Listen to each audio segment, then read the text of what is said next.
Ngayon, ang Scandal daming and- kumakalat na mga ganon. Kaya nga eh, 'di ba? Alam mo, nakakaawa yung generation ngayon. Kasi kami, para gumawa ka ng sex tape, kailangan mo na V8. Yung, Yeah.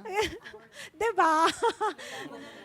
Oo, kailangan mo na equipment. So, talagang proseso siya, project siya, 'di ba? Tapos kung gusto mo itago, sisirain mo lang yung tape, tapos na.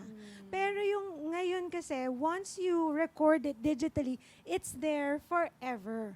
So, it's very, very important that when you do it to the person you trust, which is so difficult to Yeah. find nowadays. Totoo. Save it in a system that you also trust, 'di ba? Unhackable. So madami ka nang kailangan i-consider.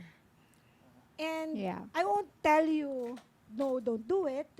I won't tell you, go ahead, do it. It's more of think about it first and the consequences that will happen if ever it gets in someone else's, like, 'di ba? Hands. And kung kaya nyo ba yung consequences na yun, not just for yourself, but also your family, your parents,